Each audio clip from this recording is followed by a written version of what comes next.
Hi guys, welcome to board exam. आज की class में क्लास 10 का संस्कृत चैप्टर 4 भारतीय संस्कारा के ऑब्जेक्टिव क्वेश्चन कवर करने वाली हूँ, जो आप सभी के लिए काफ़ी महत्वपूर्ण है। अगर आप हमारे चैनल पर नया चैनल कर लीजिए सब्सक्राइब, साथ में दोस्तों पर शेयर भी कर दीजिएगा और लाइक भी कर दीजिएगा। तो चलिए फ्रेंड्स, स्टार्ट करते क्वेश्चन नंबर 1 से। गोदान किस संस्कार का मुख्य कर्म है? गोदान किस संस्कार का मुख्य कर्म है? तो ऑप्शन नंबर ए में है उपनयन संस्कार का, ऑप्शन नंबर बी में है समावर्तन संस्कार का, ऑप्शन नंबर सी में केशांत संस्कार का, ऑप्शन नंबर डी में सिमतोनयन संस्कार का। तो इसका राइट से क्या हो जाएगा? इसका राइट से हो जाएगा ऑप्शन नंबर सी।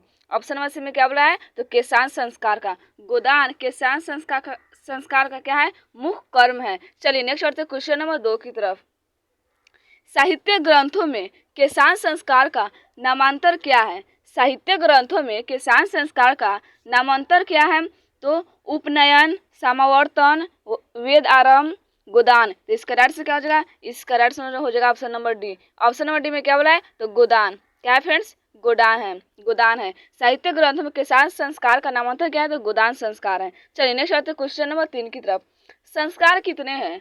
संस्कार कितने हैं? 16, 12, 14, 6। तो इसका राइट से क्या हो जाएगा? इसका राइट से हो जाएगा option number A. Option number A में क्या बोला है? तो 16। संस्कार कितना है? 16 है। अगर फ्रेंड्स पूछता है कि संस्कार कितने प्रकार के होते हैं, संस्कार कितने प्रकार के होते हैं, तो क्या बोलेगा? 5 प्रकार के। संस्कार 5 प्रकार के होते हैं और संस्कार कितने होते हैं? तो 16 होता है। ये दोनों आप लोग क्वेश्चन याद रखिएगा। चलिए नेक्स्ट आते हैं क्वेश्चन नंबर 4 की तरफ। शैशव संस्कार कितने हैं? शैशव संस्कार कितने हैं? 6, 5, 4, 3। तो इसका राइट से क्या हो जाएगा? इसका राइट से हो जाएगा ऑप्शन नंबर क्या हो जाएगा friends? A. Option number A में क्या बोला है? तो 6। शैशव संस्कार कितना है? 6 है। चलिए नेक्स्ट आते हैं क्वेश्चन नंबर 5 की तरफ। चरित्र का निर्माण किससे होता है?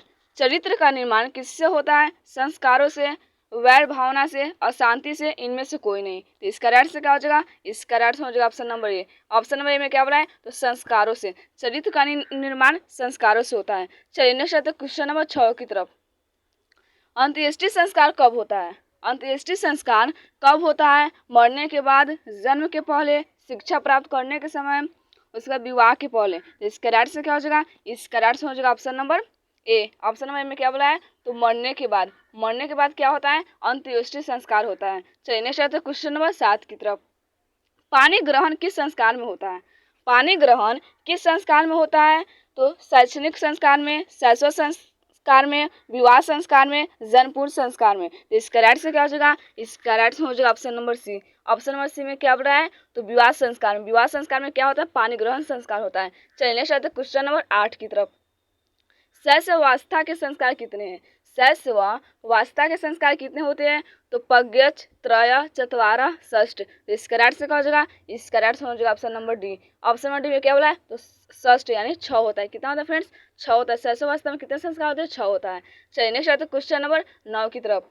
जन्मपूर्ण संस्कार कितने हैं? जन्मपूर्ण संस्कार कितने हैं?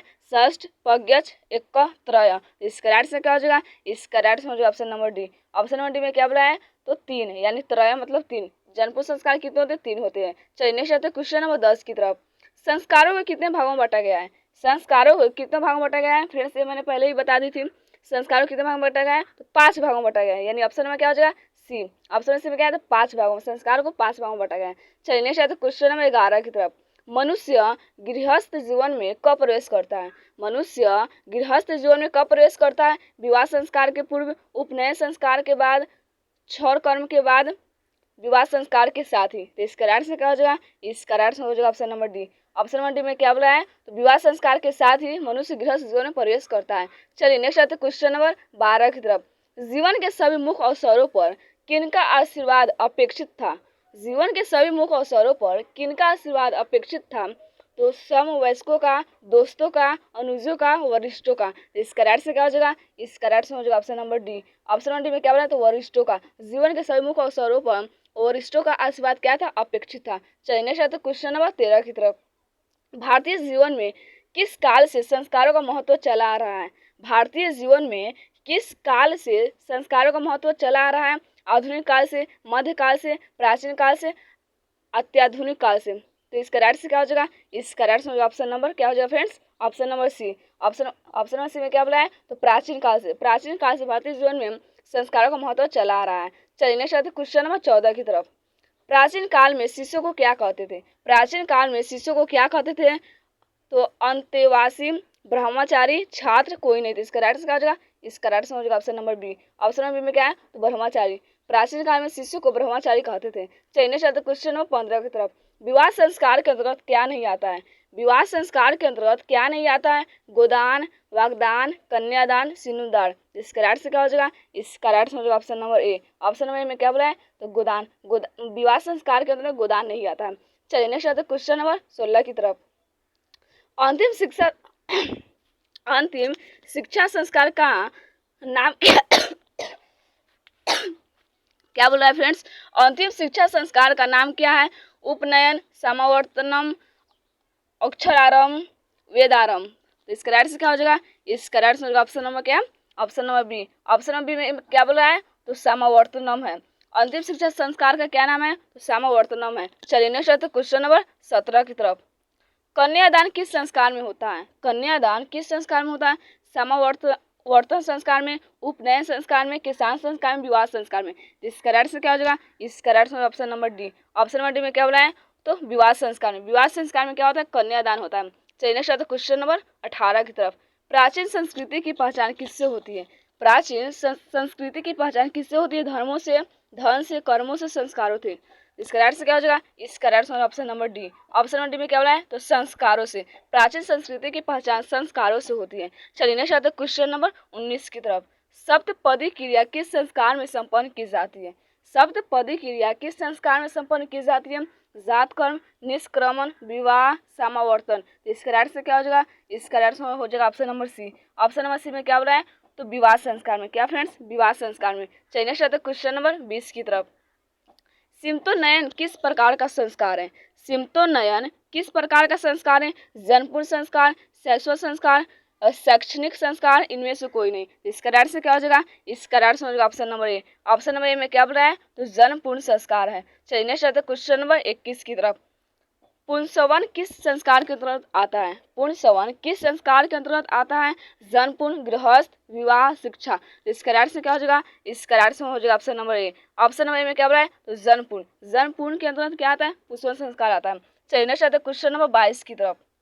नामकरण किस संस्कार के अंतर्गत आता है? नामकरण किस संस्कार के अंतर्गत आता है? जनपूर्ण, गृहस्थ, शैशव, शिक्षा। इसका राइट से क्या हो जाएगा? इसका राइट हो जाएगा option number C. Option number C में क्या बोला है? तो गृहस्थ। गृहस्थ क्या आता है? नामकरण किस संस्कार के अंतर्गत आता है। चलिए नेक्स्ट आता है क्वेश्चन नंबर 23 की तरफ। अक्षर आरंभ करना किस संस्कार के अंतर्गत आता है? अक्षर आरंभ करना किस संस्कार के अंतर्गत आता है? जनपूर्ण, गृहस्थ, विवाह, शिक्षा। इसका राइट से क्या हो जाएगा? इसका राइट आंसर हो जाएगा option number D. Option number D में क्या हो जाता है? शिक्षा। अक्षर आरंभ क्या आता है? शिक्षा संस्कार के अंतर्गत आता है। चलिए नेक्स्ट आता है क्वेश्चन नंबर 24 की तरफ। भारतीयों में संस्कार से किसका निर्माण होता है? भारतीयों में संस्कार से किसका निर्माण होता है? तो सहिष्णुता, व्यक्तित्व, करुण तवा, मानवत्व। इसके राइट से क्या हो जाएगा? इसका राइट हो जाएगा option number B. Option number B में क्या है? व्यक्तित्व। व्यक्तित्व भारतीयों में संस्कारों से व्यक्तित्व का निर्माण होता है। चलिए नेक्स्ट आता है क्वेश्चन नंबर 25 की तरफ। कौन शब्द सीमित व्यंग्य रूप से व्यवहार होता है? कौन शब्द सीमित व्यंग्य रूप से व्यवहार होता है? विकारी, अविकारी, संस्कार, ज्ञान शब्द। तो इसका राइट से क्या हो जाएगा? इसका राइट हो जाएगा option number C. Option number C में क्या बोला है? तो संस्कार। संस्कार एक ऐसा शब्द है जो सीमित व्यंग्य रूप से क्या होता है? व्यवहार होता है। चलिए नेक्स्ट आता है क्वेश्चन नंबर 26 की तरफ। वेद की पढ़ाई शुरू करना किस संस्कार के अंतर्गत है? वेद की पढ़ाई शुरू करना किस संस्कार के अंतर्गत है? जनपूर्ण, गृहस्थ, विवाह, शिक्षा। इसका राइट से क्या हो जाएगा? इसका राइट हो जाएगा option number D. Option number D में क्या बोला है? तो शिक्षा। वेद की पढ़ाई शुरू करना शिक्षा संस्कार के अंतर्गत है। चलिए नेक्स्ट आता है क्वेश्चन नंबर 27 की तरफ। सिंदूर क्या फ्रेंड्स? यहाँ पर सिंदूर हो जाएगी।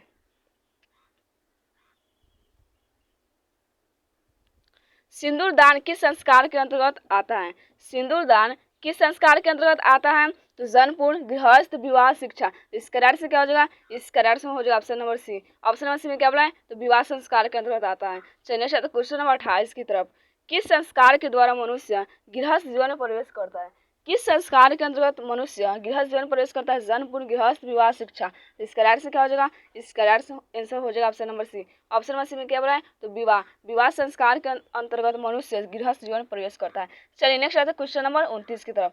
गर्भ धारण करना किस संस्कार के अंतर्गत आता है? गर्भ धारण करना किस संस्कार के अंतर्गत आता है? जन्मपूर्ण, गृहस्थ, विवाह, शिक्षा। तो इसका राइट से क्या हो जाएगा? इसका राइट से हो जाएगा option number A. Option number A में क्या बोला है? तो जन्मपूर्ण। जन्मपूर्ण गर्भ धारण करना किस संस्कार? तो जन्मपूर्ण के अंतर्गत आता है, जन्मपूर्ण पूर्व। चलिए नेक्स्ट आता है क्वेश्चन नंबर 30 की तरफ। मरने के बाद कौन सा संस्कार संपन्न होता है? मरने के बाद कौन सा संस्कार संपन्न होता है? जन्मपूर्ण, अंत्येष्टि, विवाह, शिक्षा। इसका राइट से क्या हो जाएगा? Option number B. Option number B में क्या बोला है? तो अंत्येष्टि। मरने के बाद क्या होता है? अंत्येष्टि संस्कार होता है। चलिए नेक्स्ट आता है क्वेश्चन नंबर 31 की तरफ। गृहस्थ के कितने संस्कार होते हैं? गृहस्थ के कितने संस्कार होते हैं? 1, 3, 5, 7। इसका राइट से क्या हो जाएगा? इसका राइट से हो जाएगा option number A. Option A में क्या बोला? तो गृहस्थ के कितना होता है? 1 संस्कार होता है। चलिए नेक्स्ट आता है क्वेश्चन नंबर 32 की तरफ। शिक्षा संबंधी कितने संस्कार है? शिक्षा संबंधी कितने संस्कार है? 3, 4, 5, 6। इसका राइट से क्या हो जाएगा? इसका राइट से हो जाएगा option number C. Option number C में क्या बोला है? तो 5 है। कितना है फ्रेंड्स? 5 है। चलिए नेक्स्ट आता है क्वेश्चन नंबर 33 की तरफ। मरने के बाद कितने संस्कार है? मरने के बाद कितने संस्कार है? 4, 2, 6, 1। इसका राइट से क्या हो जाएगा? इसका राइट से हो जाएगा option number D. Option number D में क्या बोला है? तो 1। और इनका नाम क्या है? तो बोलिएगा अंत्येष्टि। क्या है? अंत्येष्टि। चलिए नेक्स्ट आता है क्वेश्चन नंबर 34 की तरफ। भारतीय संस्कृति का परिचय किससे मिलता है? भारतीय संस्कृति का परिचय किससे मिलता है? संस्कृत से, ज्ञान से, संस्कारों से, विज्ञान से। इसका राइट से क्या हो जाएगा? Option number C. Option number C में क्या है? संस्कारों से। यानी भारतीय संस्कृति का परिचय हमें संस्कारों से मिलती है। चलिए नेक्स्ट क्वेश्चन नंबर 35 की तरफ, और ये आज का लास्ट क्वेश्चन है। संस्कारों का मौलिक अर्थ क्या है? संस्कारों का मौलिक अर्थ क्या है? समारोहन का आयोजन, लोगों का सम्मिलन, दान धर्म होता है, उसका दोष दूर होता है तथा गुणों का निर्माण होता है। इसका राइट से क्या हो जाएगा? Option number D. Option number D में क्या बोला है? तो दोष दूर होते हैं तथा गुणों का निर्माण होता है। तो फ्रेंड्स आज वीडियो इतना पर ही एंड होता है। आई होप आप लोगों को वीडियो अच्छी लगेगी। अगर आप हमारे चैनल पर नया चैनल कर सब्सक्राइब, सामने दोस्तों पर शेयर भी कर दीजिएगा और कमेंट करके जरूर बताइएगा वीडियो आप लोग कैसी लगी। फ्रेंड्स आप लोग लाइक भी कर दीजिएगा।